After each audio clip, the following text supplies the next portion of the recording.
This is the latest OnePlus 11 phone with a Hasselblad camera, and it claims that it can dethrone the good old Samsung Galaxy S23 at a much lower price range. The OnePlus 11 has a 16-megapixel front-facing camera. Around the back, the phone has three lenses: a 32-megapixel telephoto lens, 48-megapixel ultra-wide lens, and a 50-megapixel wide-angle camera. The camera interface looks really intuitive. You can switch between photo and video mode. You can switch between the lenses just by tapping on these buttons over here. You can also shoot up to 8K video and change the resolution to 8K just like so, where only 24 FPS and 8K mode is supported. From the extra features, what I really like is the dual lens mode. You can activate it by tapping on this button over here, where you as a subject in a front-facing camera can appear as a circle at the top right corner, which looks really nice and professional, or as a rectangle. The screen has always-on display capabilities, and when it comes to the display itself, it's a 2K 120Hz AMOLED display which shines and looks really bright. The UI looks really clean and unobstructed by a lot of bloatware. As you can see, it comes with a really minimum number of stock applications. Heading over to the settings, everything's really nicely and intuitively laid out. You get the latest Android 13 running on the latest Snapdragon 8 Gen 2 mobile platform. If you recall Samsung Galaxy S23 specs, you'll quickly understand that this phone's powered by the same processor. The AMOLED display has a Corning Gorilla Glass protection, but what I was really surprised about, if you look at the screen, you'll see that it actually comes with a built-in screen protector. Transferring my data from my old Samsung Galaxy Note 10 to the OnePlus 11 was painless using their clone feature. You simply go to your app drawer and tap on Clone Phone, tap on This is the new device, choose Other Android, and you're on your way. Navigating the UI and opening applications is a really snappy experience.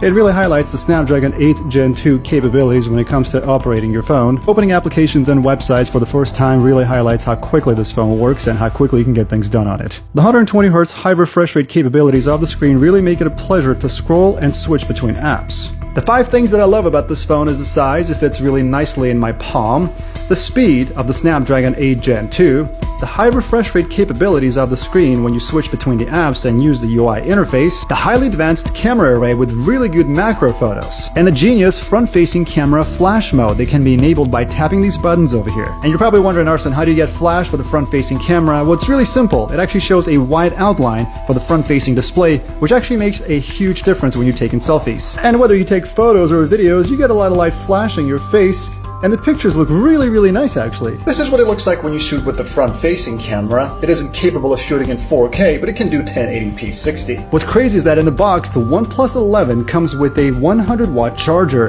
the charger brick, and the cable as well, which can charge your phone super duper fast. When you plug in the charger to the phone, you can see the percentage go up right in front of your eyes, and within minutes, you can get hours of battery life. The 2 things that I didn't like about the OnePlus 11 is that it misses out on the wireless charging, though I don't really use wireless charging so much because I only rely on the fast charging on all of my phones, but it's a nice option to have.